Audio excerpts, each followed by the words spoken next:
Good morning, नमस्कार। आप सभी का ग्रेविटी पॉइंट में स्वागत है। मैं सुरेश धर दुबे भूगोल की प्रैक्टिस श्रृंखला के 21वें एपिसोड के साथ उपस्थित हूं। यह प्रैक्टिस श्रृंखला विशेष तौर पर टीजीटी, पीजीटी, यूजीसी एवं असिस्टेंट प्रोफेसर 2023 को ध्यान में रख करके तैयार की गई है। चैनल को सब्सक्राइब, लाइक एवं शेयर करने के लिए आप सभी का धन्यवाद। यदि आपने अभी तक चैनल को सब्सक्राइब नहीं किया है तो चैनल को सब्सक्राइब करें, लाइक करें एवं प्रमोट करें, जिससे बेहतर वीडियो आप लोगों तक सबसे पहले पहुँच सके। प्रत्येक वीडियो का आप पीडीएफ टेलीग्राम चैनल से आप डाउनलोड कर सकते हैं। इसलिए आप पीडीएफ मटेरियल के लिए तथा वीडियो के नोटिफिकेशन के लिए आप टेलीग्राम चैनल को अवश्य ज्वाइन करें, जिसका लिंक नीचे डिस्क्रिप्शन बॉक्स में दिया गया है। आज का जो यह एपिसोड है, इसके अंतर्गत विशेष तौर पर हम मृदा के बारे में और साथ में कुछ पर्यावरण से संबंध रखने वाले विषय वस्तुओं की चर्चा करेंगे। तो आइए प्रारंभ करते हैं। जो आज का सबसे पहला प्रश्न है, यहाँ पर आप देख सकते हैं, झंझा महोर्म द्वारा अधिकाधिक प्रभावित होने वाला तटीय क्षेत्र है। झंझा महोर्म का क्या तात्पर्य होता है, पहले तो यही तथ्य समझना है। झंझा महोर्म का तात्पर्य होता है एक प्रकार का कह सकते हैं चक्रवातीय वर्षा। महोर्म का तात्पर्य ही होता है चक्रवात या तूफान। क्या होता है? तूफान। तो तूफान या चक्रवात को ही हम लोग क्या कहते हैं? महोर्म कहते हैं। क्या कहते हैं? महोर्म कहते हैं। और इसका जो सर्वाधिक इम्पैक्ट पड़ता है यह भारत के कह सकते हैं इसी पूर्वी सेक्शन पर पड़ता है। तो इसके अंतर्गत जितने क्षेत्र आते हैं सब जगह इसका प्रभाव पड़ता है। लेकिन यह पूछा है कि सर्वाधिक क्या अधिकाधिक प्रभावित होने वाला जो तटीय क्षेत्र है वो आपका पड़ता है वेस्ट बंगाल। कौन पड़ता है? वेस्ट बंगाल। क्योंकि वेस्ट बंगाल में सर्वाधिक इस प्रकार से जो तूफान के इम्पैक्ट होते हैं वो कहाँ देखने को मिलते हैं? वेस्ट बंगाल में देखने को मिलते हैं। अर्थात इसका आंसर जो हो जाएगा पश्चिम बंगाल का तट। वैसे जो तूफान या चक्रवात, इसी को हम लोग एक प्रकार से चक्रवात भी कहते हैं। चक्रवात ऐसा नहीं है कि केवल बंगाल की खाड़ी में ही आते हैं, चक्रवात आपके अरब सागर में भी आते हैं। लेकिन अरब सागर के चक्रवात का जो इम्पैक्ट है यह खास करके इसके जो पश्चिम में स्थित स्थान है वहाँ पर ज़्यादा देखने को मिलता है। क्योंकि ये जो पेटियाँ हैं जहाँ पर ये चक्रवात बनते हैं, ये पेटी पूरी तरीके से व्यापारिक पवन की पेटी होती है। और जो व्यापारिक पवन होता है यह एक प्रकार से इसी डायरेक्शन में मूव करता है।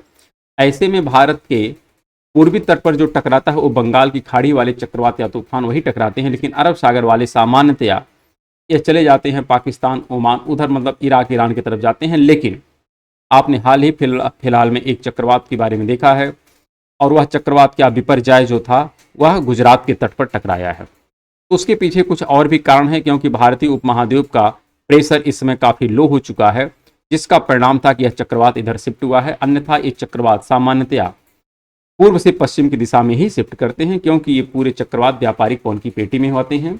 और इस पर्टिकुलर प्रश्न का आंसर हो जाएगा पी, पश्चिम बंगाल में झंझा महोर्म से सर्वाधिक प्रभावित होने वाला तटीय क्षेत्र है। अगला प्रश्न भी आप देख सकते हैं, काफ़ी बेहतर है। भारत के निम्न में से किस क्षेत्र में वार्षिक वर्षा का सर्वाधिक विचलन होता है? सर्वाधिक विचलन वहाँ पर होता है जहाँ पर वर्षा सबसे कम होती है। ध्यान रखिएगा, जहाँ पर वर्षा कम होती है वहीं पर विचलन अधिक होता है। तो सबसे कम वर्षा कहाँ पे होती है इन पर्टिकुलर प्रश्नों में, मतलब विकल्पों में? तो अरुणाचल प्रदेश आप देख सकते हैं यहाँ पर है। तो यहाँ पर बंगाल की खाड़ी के द्वारा खूब वर्षा होती है, इसमें कोई डाउट नहीं। पूरे पूर्वोत्तर में वर्षा होती है। फिर अगर हम बात करें छोटा नागपुर, तो छोटा नागपुर वाला सेक्शन भी इसी बंगाल की खाड़ी की शाखा के द्वारा तथा जो अरब सागर की शाखा नर्मदा और तापी के सहारे प्रवेश करती है, वो भी इस छोटा नागपुर के सेक्शन में बारिश कराती है। तो बंगाल की खाड़ी से भी तथा अरब सागर की शाखा से भी छोटा नागपुर के क्षेत्र में वर्षा होती है। मालाबार जो तट है, जो केरल के तट को हम कहते हैं मालाबार तट, यहाँ पर भी दक्षिण पश्चिम मानसून के द्वारा खूब वर्षा होती है। लेकिन जो कर्नाटक का पठार है, ये वाला जो सेक्शन है कर्नाटक का पठार, यह वृष्ट छाया प्रदेश में आ जाता है। कहाँ जाता है? यह वृष्ट छाया प्रदेश में पड़ता है। तो जब वृष्ट छाया प्रदेश में पड़ेगा तो यहाँ पर वर्षा बहुत कम हो जाती है। और यहाँ की जो वर्षा है, अगर हम बात करें तो लगभग मान चलिए कि यहाँ की वर्षा हम कह सकते हैं 10 सेंटीमीटर से भी कम होती है। इसलिए यहाँ पर सर्वाधिक कह सकते हैं विचलन देखने को हमको मिलता है। तो इस पर्टिकुलर प्रश्न का जो आंसर हो जाएगा वो हो जाएगा निम्न कर्नाटक का पठार, क्योंकि यहाँ पर वर्षा सबसे कम होती है। वर्षा कम होने के पीछे कारण क्या है? क्योंकि यह वृष्ट छाया प्रदेश में आता है। जो अरब सागर की शाखा इधर से आती है वह पश्चिम घाट के पश्चिमी भाग पर तो खूब वर्षा कराती है, लेकिन यह जब पवन विमुखी ढाल पर उतरती है तो वहाँ पर वृष्ट छाया प्रदेश का निर्माण करती है और वहाँ पर वर्षा की प्रतिकूल स्थितियाँ उत्पन्न हो जाती हैं। अगले प्रश्न पर चलते हैं। अगला प्रश्न है, निम्न में से पटल विवर्तन की सिद्धांत किसके उद्गम और अवस्थिति को स्पष्ट करने में सहायक नहीं होता है। यहाँ पर प्लेट विवर्तन की का संबंध पूछा है, पटल विवर्तन की लिखा, लेकिन आप ध्यान रखिएगा यह प्लेट विवर्तन के सिद्धांत से संबंध रखता है कि किस पे इसका इम्पैक्ट पड़ता है। तो भूकंप का संबंध प्लेट विवर्तन की से है, ये बात आप जानते हैं, जिसकी चर्चा जियोमॉर्फोलॉजी के सेक्शन में की जाएगी। पर्वत निर्माण कार्य जो प्रक्रम है वो भी पटल विवर्तनिकी के ही परिणाम स्वरूप होता है, क्योंकि वहां पर ओरोजनी की जो संकल्पना है वो भी प्लेट विवर्तनिकी की कह सकते हैं पार्ट में आता है। फिर है प्रमुख समुद्री तल के लक्षण, जो समुद्र के नितल में विभिन्न प्रकार की स्थलाकृतियां मिलती हैं, जिसके अंतर्गत हम कहते हैं सी माउंट है, ह्योट है, या हम कहें कटक है, या इसी प्रकार से ट्रेंच है, ट्रेंच मतलब गर्त। तो ये जितनी संरचनाएं हैं ये सब संरचनाएं किससे बनी है, तो प्लेट विवर्तनिकी के परिणाम स्वरूप बनी है। लेकिन जो समुद्री जलधारा है इसका पटल विवर्तनिकी से कोई संबंध नहीं है, तो हम कह सकते हैं कि यह सही नहीं है, प्लेट विवर्तनिकी से इसका संबंध नहीं, बाकी सभी का प्लेट विवर्तनिकी से संबंध है, इसलिए इस पर्टिकुलर प्रश्न का आंसर हो जाएगा सी। अगले प्रश्न पर चलते हैं। अगला प्रश्न भी काफी बेहतर है, आप देख सकते हैं लिखा है कि एक तरफ मृदा है और एक तरफ यह कहाँ पे पाई जाती है उसके विषय में आपको बताना है। सबसे पहले तो आपको समझना है कि जो लेटेराइट मृदा होती है ये वहां पर पाई जाती है जहां पर वर्षा सबसे अधिक होती है और निछालन की प्रक्रिया होती है, और इसके परिणाम स्वरूप जो ह्यूमस होता है वह आंतरिक भाग में चला जाता है। तो यह कहाँ पे पाया जाएगा, जहां पर वर्षा अधिक होती है। तो वर्षा अधिक का जो तात्पर्य है यहाँ पर दिए गए विकल्पों में जो राजमहल की पहाड़ी है, अर्थात जो वेस्ट बंगाल का पार्ट है, वहां पर सर्वाधिक वर्षा होती है इस पर्टिकुलर प्रश्न में, ध्यान रखिएगा। वैसे तो ज्यादा वर्षा पश्चिमी घाट पर होती है और पूर्वोत्तर में होती है, साथ में राजमहल की पहाड़ी पर भी अधिक वर्षा होती है। तो इसलिए लेटराइट जो सॉयल है वो कहाँ से संबंध रखती है, राजमहल की पहाड़ी से संबंध रखती है। इसी प्रकार जो लवणीय मृदा होती है, अर्थात जो साल्ट वाली होती है, यह कच्छ के क्षेत्रों में पाई जाती है। क्यों, क्योंकि यहाँ का जो जल है ये खारा है, तो खारे जल के द्वारा यहाँ पर जो मिट्टी का फॉर्मेशन हुआ है वह भी लवणीय हुआ है। काली जो मिट्टी है ये सब लोग जानते हैं कि यह महाराष्ट्र में है, अर्थात गुजरात, महाराष्ट्र, इन सब क्षेत्रों में जो मृदा है वो है काली मृदा। अगर हम लाल दोमट की बात करें तो इसका तात्पर्य है यह ऐसा क्षेत्र है कि जहाँ पर कुछ मैदानी क्षेत्र है, कुछ जलोढ़क पार्ट हैं और कुछ चट्टानी पार्ट हैं, तभी तो पाया जाएगा। क्योंकि लाल मृदा का जो संबंध है यह आर्कियन युगीन चट्टानों से है, लेकिन दोमट का जो संबंध है यह अवसादी चट्टानों से है। तो इस दोनों प्रकार की जो संरचना है कहाँ पर देखने को मिलती है, तो रार के मैदान में। और रार का जो मैदान है ये कहाँ पर, अगर हम इसकी बात करें तो छोटा नागपुर पठार और वेस्ट बंगाल, ध्यान रखिएगा, छोटा नागपुर का पठार तथा यहाँ पर वेस्ट बंगाल, और यहाँ पर अगर हम बात करें झारखंड के मध्य का जो क्षेत्र यहाँ पर होता है रार का मैदान। यहाँ पर छोटा नागपुर की चट्टानें भी मिलती हैं, यहाँ पर गंगा नदी के द्वारा अवसाद भी डंप किया जाता है, तो इसलिए यहाँ की जो मृदा होती है वह लाल दोमट किस्म की होती है। इसी के लिए यहाँ पर एक मैप भी हमने लगाया है, आप यहाँ पर देख सकते हैं कि यहाँ पर जो क्षेत्र होता है यह है छोटा नागपुर का, यहाँ पर है वेस्ट बंगाल का, यहाँ पर है झारखंड का। तो यहाँ पर हुगली नदी जब आती है तो हुगली नदी के माध्यम से यहाँ पर कुछ अवसादों का जमाव किया जाता है, जिससे दोमट मिट्टी का फॉर्मेशन होता है। लेकिन यह क्षेत्र जो है यह पठारी क्षेत्र है, इसलिए यहाँ पर लाल मृदा भी पाई जाती है। तो इस आधार पर हम कह सकते हैं जो रार का मैदान है, रार के मैदान में लाल दोमट मिट्टी पाई जाती है, जिसका संबंध छोटा नागपुर के पूर्व तथा वेस्ट बंगाल के पश्चिम में स्थित स्थान है। इसे आप ध्यान रखिएगा, छोटा नागपुर का कौन सा हिस्सा है, पूर्वी, और वेस्ट बंगाल का कौन सा हिस्सा है, तो पश्चिमी। यहाँ पर पाया जाता है रार का मैदान। तो इस प्रकार से आप प्रश्नों को देखते चलेंगे कि प्रश्न एक है, लेकिन उसके कॉन्सेप्ट को यदि समझेंगे तो आपके और भी प्रश्न बेहतर होने के संभावना यहाँ पर बनी रहती है।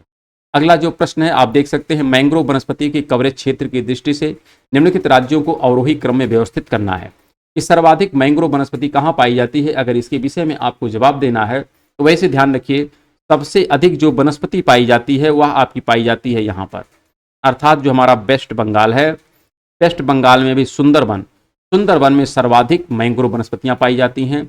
उसके पश्चात अगर हम बात करें कहाँ पाई जाती है, तो ये गुजरात का जो कच्छ वाला क्षेत्र है यहाँ पर पाई जाती है। तो गुजरात के कच्छ वाले क्षेत्र में उसके पश्चात सबसे ज़्यादा वनस्पतियां पाई जाती हैं। कौन सी, मैंग्रोव वनस्पति। अगर हम इसके बाद की बात करें तो वहाँ पर आता है आपका अंडमान निकोबार। कौन सा आता है? ये अंडमान निकोबार वाला सेक्शन आता है। यहाँ पर मैंग्रोव वनस्पतियाँ तीसरे नंबर पर आती हैं। इसके पश्चात अगर हम बात करें तो यहाँ पर आंध्र प्रदेश का तट है, जहाँ पर कृष्णा और गोदावरी दो नदियाँ प्रमुख हैं और उसके डेल्टाई क्षेत्रों में मैंग्रोव वनस्पतियाँ पाई जाती हैं। तो यहाँ पे कह सकते हैं आंध्र प्रदेश यह चौथे पोजीशन पर आता है मैंग्रोव वनस्पतियों के क्रम में। इसके पश्चात अगर हम बात करें तो महाराष्ट्र के तट पर भी कुछ मैंग्रोव वनस्पतियाँ पाई जाती हैं, लेकिन इन सब का अब एरिया काफ़ी कम हो जाता है। तो यह कह सकते हैं 5वें नंबर पर आता है। और इसके पश्चात अगर हम बात करें तो यहाँ पर उड़ीसा आ जाएगा। उड़ीसा में भी किसके कारण होता है? तो यहाँ पर एक महानदी है, महानदी के कारण हम कह सकते हैं यहाँ पर कुछ मैंग्रोव वनस्पतियाँ पाई जाती हैं। तो यह आपका 6ठे नंबर पर आ जाएगा। और उसके पश्चात अगर हम बात करें तो गोवा आ जाता है। कौन आ जाता है? गोवा। तो गोवा में भी मांडवी और जुआरी दो नदियाँ हैं और मांडवी जुआरी के डेल्टाई क्षेत्रों में, डेल्टा क्या, यहाँ तो यसूरी बनते हैं, लेकिन फिर भी यहाँ पर कुछ मैंग्रोव की वनस्पतियाँ पाई जाती हैं। तो इस आधार पर अगर हमको अरेंज करना हो, यहाँ पर कह रहा है आरोही क्रम में। क्या कह रहा है? आरोही क्रम में।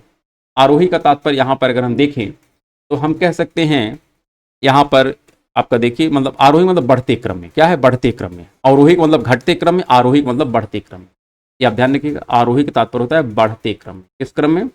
बढ़ते क्रम में, असेंडिंग आर्डर। तो यह असेंडिंग आर्डर पूछ रहा है। तो असेंडिंग आर्डर में अर्थात सबसे कम तो गोवा में है। उसके पश्चात अगर बात करें तो आपका मिल जाता है उड़ीसा में है। उसके पश्चात देखें तो आंध्र प्रदेश में, और सबसे ज़्यादा कहाँ पर है? पश्चिम बंगाल में। तो इस पर्टिकुलर प्रश्न का आंसर हो जाएगा बी। क्या हो जाएगा? बी। इसी अनुसार है मैंग्रोव वनस्पति को ही हम लोग क्रान वनस्पति कहते हैं, कक्ष वनस्पति कहते हैं। और इसी मैंग्रोव वनस्पति में एक वृक्ष है सुंदर वृक्ष, और उसी सुंदरी वृक्ष के नाम पर ही जो सुंदरबन डेल्टा है उसका नाम पड़ा है सुंदरबन डेल्टा, क्योंकि वहाँ पर मैंग्रोव वनस्पतियाँ बहुत पर्याप्त मात्रा में पाई जाती हैं। और उसमें भी खास करके कौन से वृक्ष हैं? सुंदरी वृक्ष हैं। तो इन तथ्यों को आपको ध्यान रखना है। बाकी शेष चर्चाएं हम वन के बारे में अलग से करेंगे, जिसमें हम वन पर ही स्पेशल चर्चा करेंगे। तो उसके विषय में हम लोग कल या परसों के एपिसोड में देखेंगे। अगला जो प्रश्न है आप देख सकते हैं, भारत में जीवमंडल अरण्यों की राज्य संघ शासित क्षेत्रवार स्थिति बताना है। यहाँ पर ध्यान रखना है, जीवमंडल जो अभ्यारण्य होते हैं उसके विषय में प्रश्न पूछा है कि कौन सा जो बायोस्फीयर रिजर्व है, इसी को क्या कहते हैं? बायोस्फीयर रिजर्व की ये बात कर रहे हैं। बायोस्फीयर जो रिजर्व हैं ये कहाँ कहाँ पे पाए जाते हैं, इनके विषय में आपसे प्रश्न पूछा जा रहा है। तो आपको बताना है। यहाँ पर अगर हम बात करें कि बायोस्फीयर रिजर्व की जो संकल्पना है यह यूनेस्को के द्वारा, किसके द्वारा? यूनेस्को के द्वारा 1971 में। कब? 1971 में MAB प्रोग्राम के तहत। किसके तहत? MAB programme, man and biosphere programme के तहत शुरू किया गया है। और इसका जो भारत सदस्य बना है, भारत इसका सदस्य कब बना है? तो भारत इसका सदस्य बना है 1976 में। कब बना है? भारत सदस्य बना 1976 में। और भारत का जो सबसे पहला जैवमंडल आरक्षित क्षेत्र था, प्रथम, ध्यान रखिएगा, प्रथम जो जैवमंडल आरक्षित क्षेत्र था भारत का, जैवमंडल आरक्षित क्षेत्र,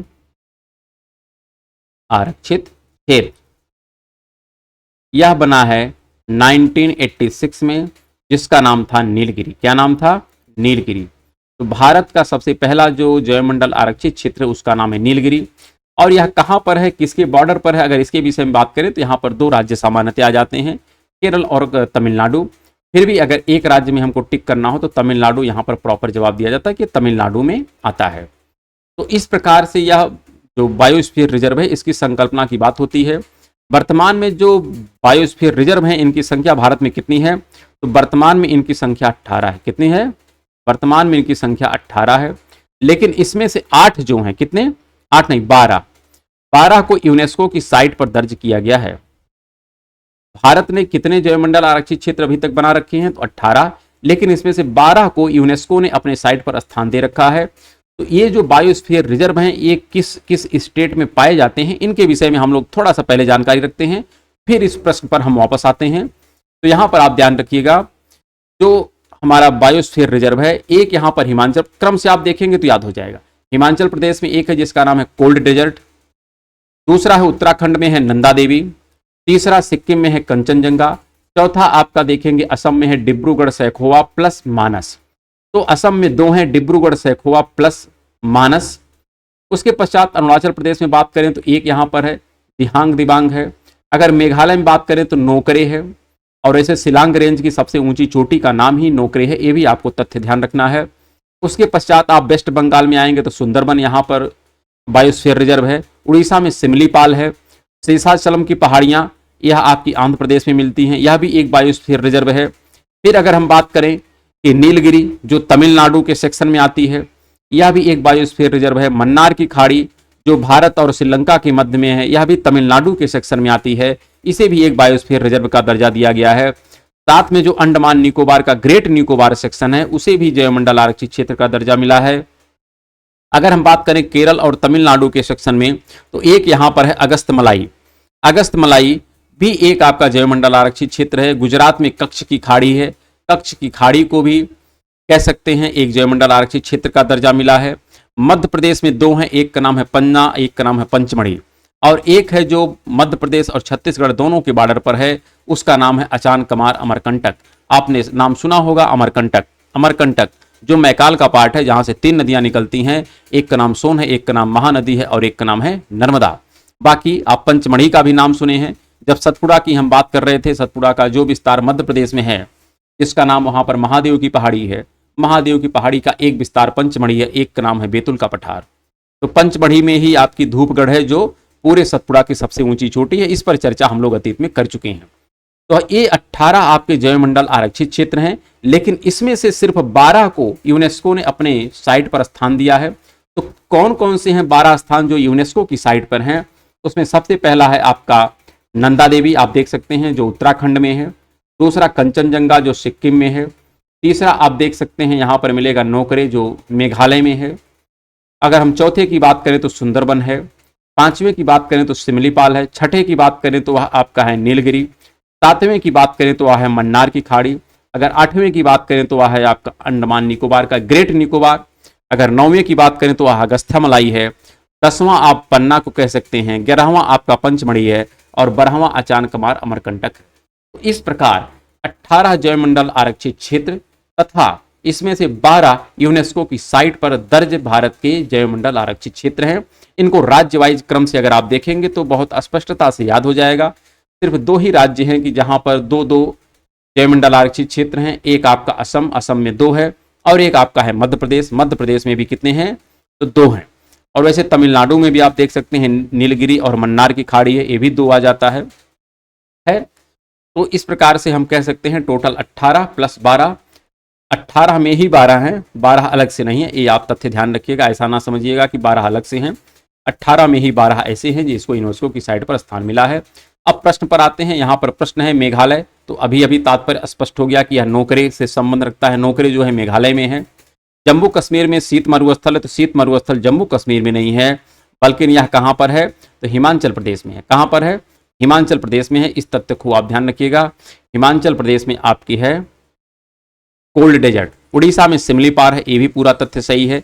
तमिलनाडु में यह दे रहा है शेषाचलम, तो शेषाचलम तमिलनाडु में नहीं है, बल्कि यह कहाँ है? आंध्र प्रदेश में है।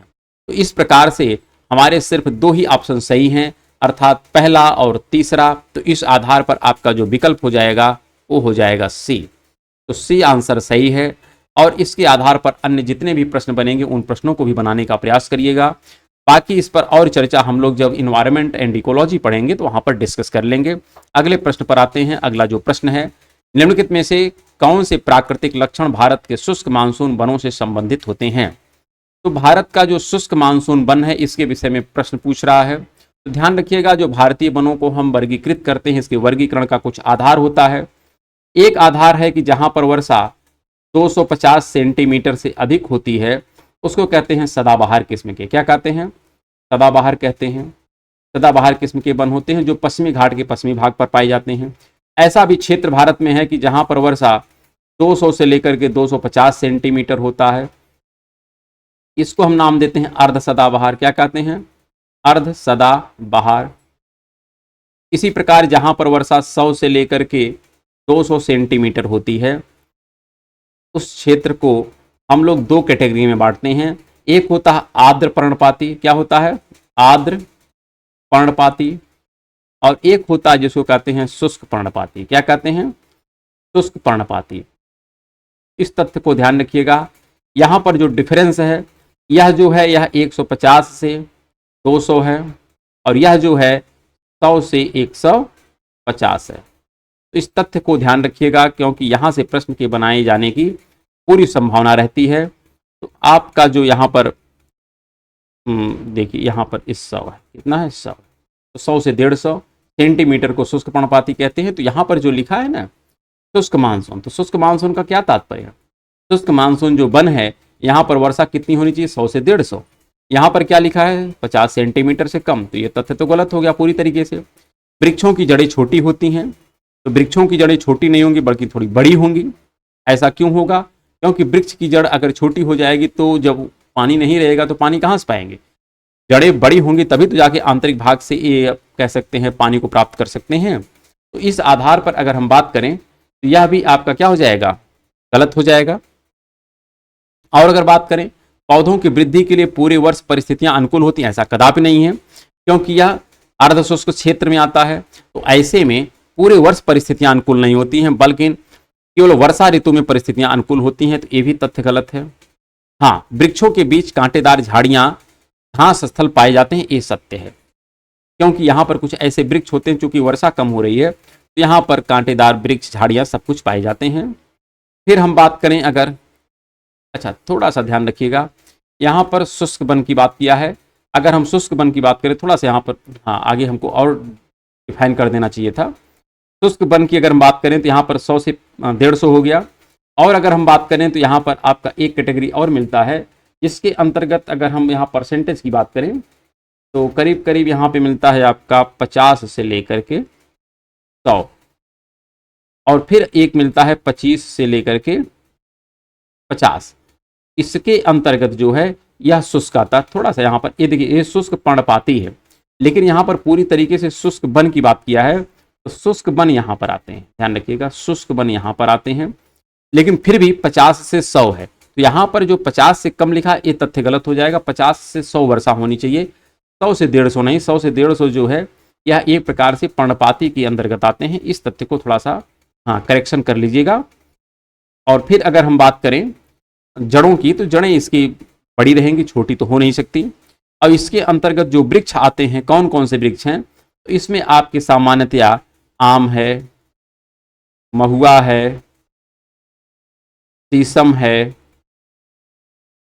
आम महुआ शीशम, ये सब जो वृक्ष हैं वो कहीं न कहीं इसी के अंतर्गत आते हैं। इस तथ्य को आप ध्यान से समझिएगा क्योंकि यहाँ से प्रश्न पूछे जाते हैं। आम हो गया, महुआ हो गया और शीशम हो गया। और इसी में हम लोग नीम को भी रखते हैं। किसको रखते हैं? नीम को रखते हैं। ये सब भी इसी कैटेगरी में आते हैं। इस तथ्य को एकदम क्लियर रखिएगा, यहाँ पर कोई डाउट आपका नहीं होना चाहिए। अगले पे चलते हैं। अगला जो यहाँ पर प्रश्न है आप देख सकते हैं, निम्नलिखित में कौन सी मृदा पोटास में समृद्ध होती है लेकिन फास्फोरस की कमी होती है? तो इस प्रकार की जो मृदा होती है या खास करके जलोढ़ मृदा होती है क्योंकि जलोढ़ मृदा में ही पोटास अधिक होता है लेकिन फास्फोरस कम होता है। इसके पीछे क्या कारण है इस पर विशेष चर्चा हम लोग जब मृदा के टॉपिक को स्पेशल पढ़ेंगे तो वहाँ पर डिस्क्राइब किया जाएगा। लेकिन अभी तो तथ्यों को थोड़ा ध्यान रखिएगा कि जो मृदा होती है कौन सी जलोढ़ उसमें पोटास समृद्ध है लेकिन फास्फोरस की कमी आती है।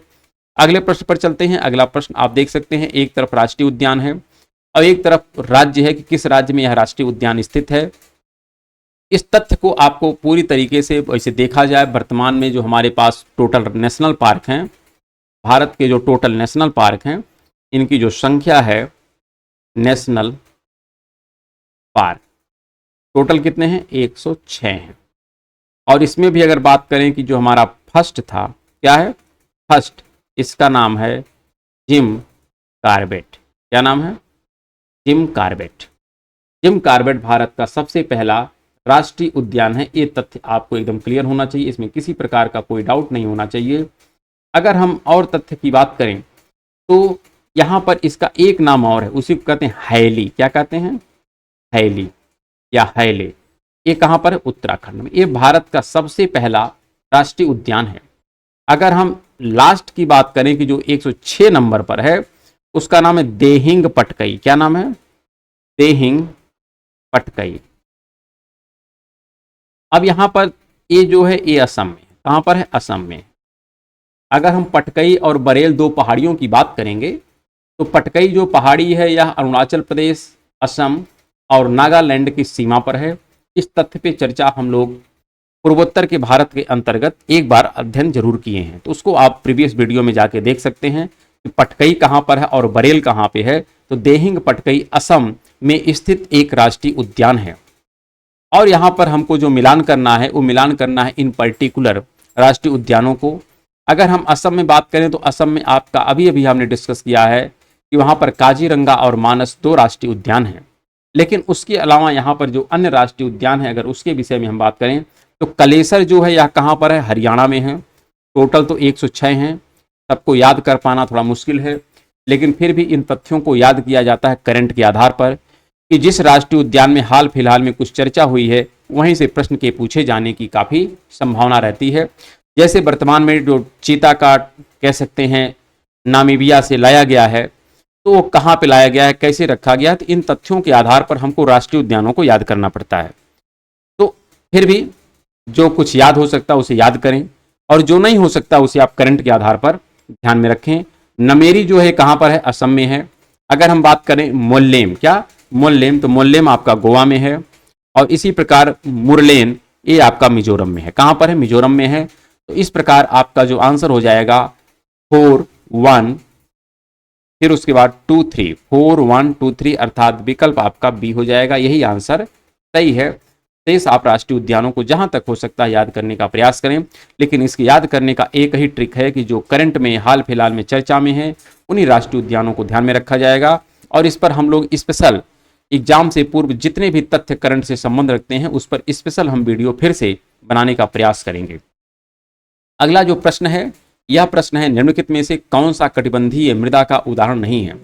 अर्थात जो मृदा है कटिबंधों में पाई जाती है, लेकिन कह रहा है ऐसी कौन सी मृदा है जो कटिबंध में नहीं पाई जाती है, उसके बारे में आपको बताना है।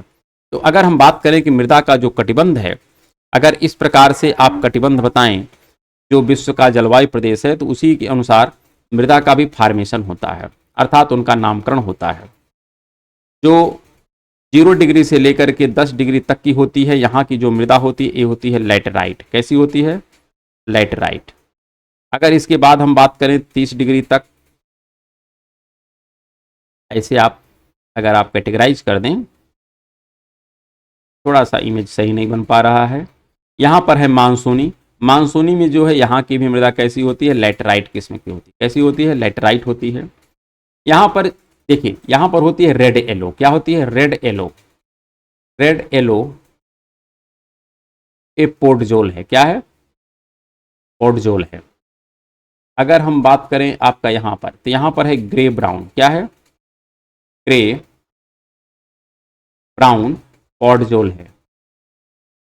अगर हम बात करें आपका यहाँ पर, तो यहाँ पर पूरी तरीके से पोर्टजोल है। क्या है? पोर्टजोल है। यहाँ पर भी जो है वो है ग्रे ब्राउन पोर्टजोल। क्या है? ग्रे ब्राउन पोर्टजोल है। यहाँ पर हमने आपसे डिस्कस किया था, ये था केर्नोजेम। क्या है? केर्नोजेम। यहाँ पर जो इसका नाम है, ठीक है, तो यहाँ पर इसका नाम है रेड चेस्टनट। क्या नाम है? Red chestnut. और यहाँ पर जो है इसका नाम है टेरा रोजा। क्या नाम है? टेरा रोजा। तो यहाँ की टेरा रोजा और यहाँ की है मरुस्थलीय। कैसी है? मरुस्थलीय। और यहाँ पर है टुंड्रा। क्या है? टुंड्रा। तो ये मृदा का जो नाम है इसी को कहते हैं कटिबंधीय मृदा। क्या कहते हैं? कटिबंधीय मृदा, क्योंकि ये सब कटिबंध से संबंध रखने वाली मृदाएं हैं।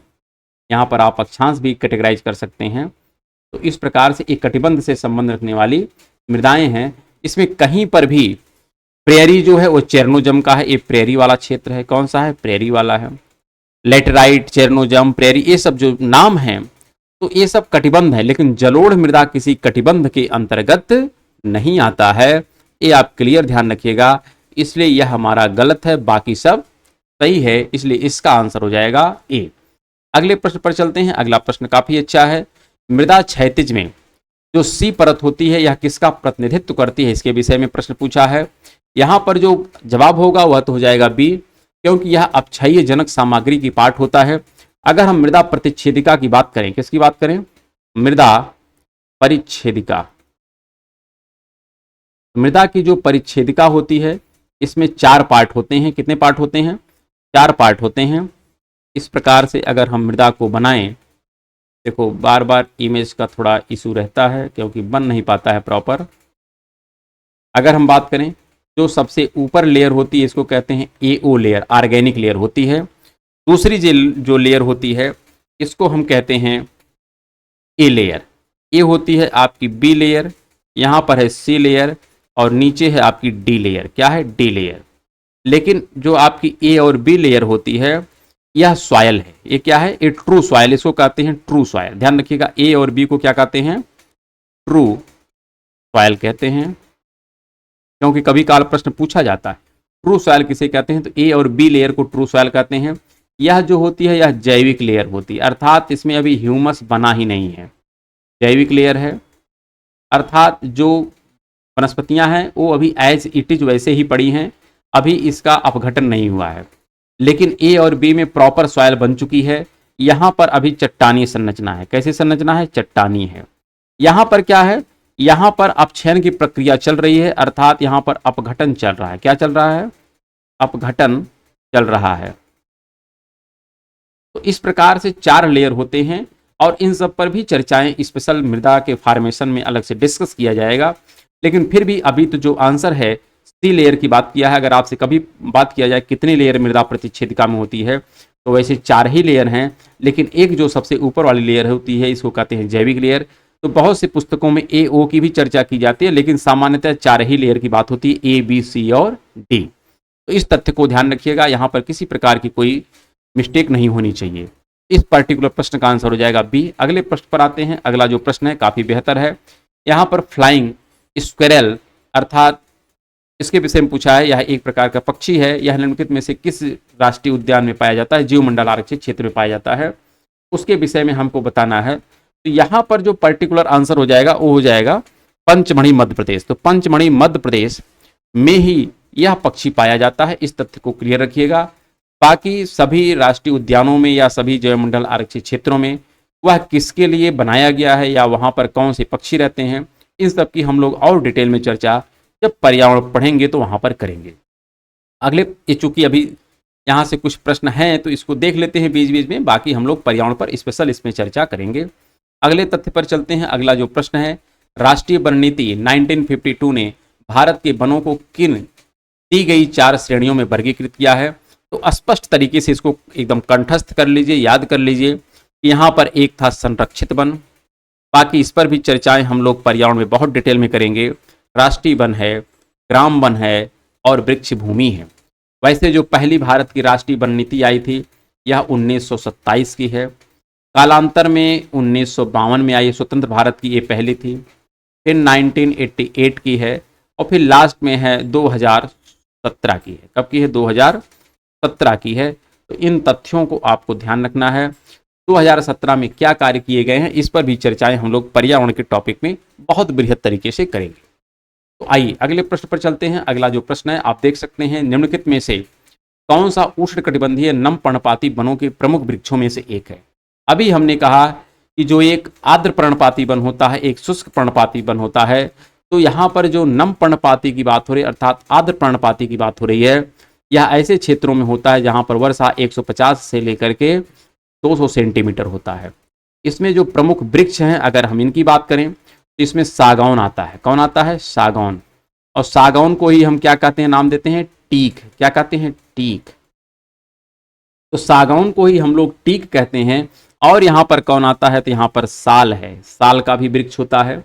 अगर हम बात करें चाय, जो चाय की बागान होती है वह भी इसी कैटेगरी में आती है। लेकिन जो आम है, महुआ है या फिर सागौन है, आम, महुआ, शीशम, इस प्रकार के जो वृक्ष हैं वो किस में आते हैं?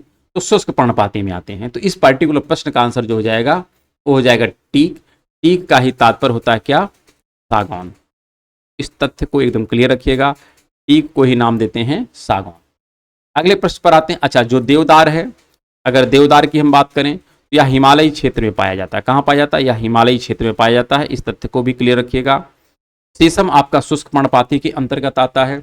अगले प्रश्न पर चलते हैं। अगला प्रश्न है, निम्नलिखित में से कौन मृदा संरक्षण की विधि नहीं है। अर्थात यहाँ पर बहुत सारी विधियां हैं जिसके अंतर्गत मृदा का हम संरक्षण करते हैं, लेकिन एक विधि है जिससे मृदा का हम संरक्षण नहीं करते हैं। तो संरक्षित वृक्षारोपण, ये बात तो ठीक है कि वृक्ष को लगा करके हम मृदा का संरक्षण करते हैं, ये बात सही है।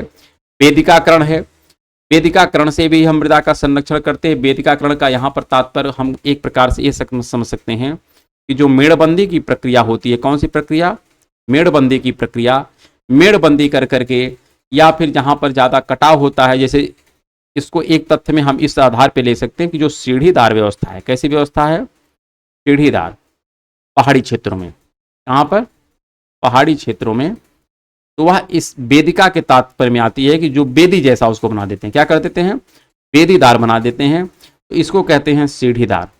तो इसके माध्यम से भी हम मृदा का संरक्षण ही करते हैं। और अवनालिका पत्र, अवनालिका का जो नियंत्रण होता है, इसके माध्यम से भी, अवनालिका का तात्पर्य क्या होता है कि जो जलीय अपर्दन होता है, वर्षा के द्वारा जो अपर्दन होता है, जिसके अंतर्गत बूंद अपर्दन है, रेल अपर्दन है, वहाँ पर गली है, तो उसी पश्चात आता है अवनालिका। अवनालिका में ही बीहड़ भूमि जो चंबल की है वो आती है। तो अगर आप अवनालिका का नियंत्रण करते हैं तो इससे भी मृदा का संरक्षण हो जाता है। लेकिन नगरीकरण पर नियंत्रण करके आप किसी भी तरह से मृदा का संरक्षण प्रत्यक्ष रूप से नहीं कर सकते हैं। तो इस प्रकार से यही आंसर सही है, क्योंकि इसका मृदा के संरक्षण से कोई सीधा संबंध है ही नहीं। तो इस प्रकार हमारे पहले, दूसरे, तीसरे सही है, लेकिन चौथा गलत है, और गलत की ही पहचान हमें करनी है। इसलिए इस पर्टिकुलर प्रश्न का आंसर हो जाएगा डी। अगले प्रश्न पर चलते हैं। भारत में मृदा अपरदन की समस्या संबंधित है। मृदा अपरदन किससे संबंध रखता है, इसके विषय में पूछा है। तो वनों की अत्यधिक कटाई, अगर आप वनों की अत्यधिक कटाई करते हैं तो वर्षा जल के द्वारा मृदा का बहुत ज्यादा अपरदन होता है। यदि आप मृदा पर जो वनस्पतियां हैं, इस वनस्पतियों का अगर आपने पशुचारण करवा दिया, पशु यदि उन वनस्पतियों को चर के समाप्त कर देंगे, तो भी वर्षा जल के माध्यम से या सतही जल के माध्यम से मृदा का कटाव होता है। तो ये दो प्रमुख कारण हैं जिसके कारण मृदा का अपरदन होता है। शीतकाल में वर्षा से मृदा का अपरदन का कोई संबंध नहीं है। साथ में अधिक या अत्यधिक मशीनीकरण वाली मृदा, इससे भी मृदा अपरदन का कोई संबंध नहीं है। मृदा अपरदन का जो संबंध है वह वनों की अत्यधिक कटाई और अति पशुचारण से है। इस आधार पर इस पर्टिकुलर प्रश्न का जो आंसर हो जाएगा वो हो जाएगा डी। क्या हो जाएगा, डी। अगले प्रश्न पर चलते हैं। अगला प्रश्न आप देख सकते हैं, उपजाऊ मिट्टी जो कृषि के योग्य है में पीएच मान कितना होता है। पीएच मान का तात्पर्य उसका कह सकते हैं कि कितनी क्षारीयता या अम्लीयता होनी चाहिए, तो वह 6 से 7 जो न्यूट्रल होता है। अगर 7 से कम हो रहा है, अगर मान लेते हैं यह आपका पीएच स्केल है, यहाँ पर 7 है, यह न्यूट्रल है। अगर आप इधर बढ़ रहे हैं, अर्थात आप 14 की तरफ बढ़ रहे हैं, तो यह होता है कि क्षार है। क्या है, क्षार है, जिस पर बहुत चर्चा आप लोगों को केमिस्ट्री में की जाती है। अगर आप 0 की तरफ बढ़ रहे हैं तो इसका तात्पर्य यह अम्ल है। तो कोई भी अगर ऐसा कंपोनेंट है तो वह जैसे जल है, वह भी उदासीन होना चाहिए, न्यूट्रल होना चाहिए। तो यहाँ पर मृदा भी न्यूट्रल अगर है तो वहाँ पर हम खेती बहुत बेहतर कर सकते हैं। और इसी में देखते हैं कि जो मृदा अम्लीय हो जाती है, कौन सी मृदा, जो मृदा अम्लीय हो जाती है, उसके समन के लिए हम लोग क्या करते हैं, तो यहाँ पर बूझा चूना डालते हैं। क्या डालते हैं, बूझा चूना डालते हैं। और जो मृदा क्षारीय हो जाती है उसके समन के लिए हम लोग किसका प्रयोग करते हैं, तो जिप्सम का प्रयोग करते हैं। किसका प्रयोग करते हैं, जिप्सम का प्रयोग करते हैं। जिप्सम क्षारीय मृदा को न्यूट्रल करती है और बूझा चूना अम्लीय मृदा को न्यूट्रल करती है। तो इस पे भी प्रश्न बहुत बार पूछे जाते हैं कि जहाँ की मृदा क्षारीय हो चुकी है वहाँ पर क्या मिलाते हैं, जहाँ की मृदा अम्लीय हो गई हो वहाँ पे क्या मिलाते हैं। इसका ये भी आंसर आप ध्यान में रखिएगा। अगले प्रश्न पर चलते हैं। अगला प्रश्न है, जैव पदार्थ की बड़ी मात्रा के संचयन के कारण आर्द्र प्रदेशों में उत्पन्न होने वाले मृदा को क्या कहते हैं, तो उसको कहते हैं पीट सॉयल। जैसे आपका लिग्नाइट कोयला होता है, अर्थात जो वनस्पतियां हैं एज इट इज वैसे ही दब के कह सकते हैं कुछ अपघटित हुई हैं, ज़्यादा इनका अभी तक अपघटन नहीं हुआ है। और आर्द्र प्रदेशों में तराई क्षेत्रों में जो यहाँ पर मृदा है वो तो पीट मृदा कहलाती है। और इसके परिणाम स्वरूप जो कोयला बनता है उसको कहते हैं लिग्नाइट कोयला। तो उस तथ्य को भी ध्यान रखिएगा कि इसी के परिणाम स्वरूप जो वनस्पतियां यहाँ पर दबी हैं, जो अभी तक पूर्णतः अपघटित नहीं हुई हैं, उससे जो कोयला बनता है उसी कोयला का नाम होता है लिग्नाइट। क्या है, लिग्नाइट। लिग्नाइट कोयला सबसे घटिया किस्म का होता है। इस तथ्य को भी आपको ध्यान रखना है। इस पर्टिकुलर प्रश्न का जो आंसर है वो हो जाएगा बी। अगले प्रश्न पर चलते हैं और अगला प्रश्न भी काफी अच्छा है। सामान्यतः मृदा में कितने प्रतिशत खनिज पदार्थ तथा जल पाए जाते हैं। अगर हम एक सॉइल की बात करें, जो मृदा होती है, अगर हम इस मृदा की बात करें कि सॉइल में कौन कौन सा कंपोनेंट कितना होता है, तो सर्वाधिक मात्रा में इसमें पाया जाता है खनिज। एक सॉइल में सर्वाधिक मात्रा में क्या पाया जाता है, खनिज। कितना, लगभग 40 से लेकर के 45% इसमें खनिज कंपोनेंट होता है। दूसरे नंबर पर अगर हम बात करें तो इसमें दूसरा और तीसरा दोनों एक ही है। सॉइल में जो वाटर होता है अर्थात जो मॉइस्चर होता है, यह कितना भाग होता है, तो यह लगभग 25% भाग सॉइल का मॉइस्चर होता है। तीसरा जो यहाँ पर पार्ट होता है वो होता है सॉइल का एयर। सॉइल एयर भी, इसका भी परसेंटेज 25% होता है। और जो चौथा होता है वो होता है ह्यूमस। ह्यूमस का तात्पर्य है कि जो उसकी उर्वरा शक्ति है, क्या है, उर्वरा शक्ति है, उसकी बात करता है, या हम कहते हैं ऑर्गेनिक मटेरियल। क्या, ऑर्गेनिक मटेरियल।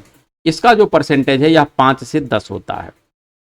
तो यहाँ पर दो बैरी करते हैं, कौन कौन, एक खनिज और एक ह्यूमस। तो इन दोनों में आपस में कन्वर्जन होता रहता है। बाकी सॉइल वाटर और एयर जो सॉइल में है, इसका 25-25% भाग होता है, और इस प्रकार मिलकर के पूरी सॉइल 100% बनती है। इस तथ्य को ध्यान रखिएगा। तो इस पूछे गए प्रश्न का जो आंसर होगा, पूछा है खनिज पदार्थ, तो खनिज पदार्थ तो यहाँ पर 40%, ठीक है, और जल 25%। तो इस पर्टिकुलर प्रश्न का आंसर हो जाएगा बी। और इस प्रकार से जो आज का एपिसोड था, इस एपिसोड को यहीं पर हम समाप्त करते हैं। कल पुनः हम लोग एक नए एपिसोड में, जिसके अंतर्गत कुछ वन से संबंधित प्रश्नों पर डिस्कशन करेंगे। तो ठीक है, हम लोग मिलते हैं कल के क्लास में। तब तक के लिए नमस्कार।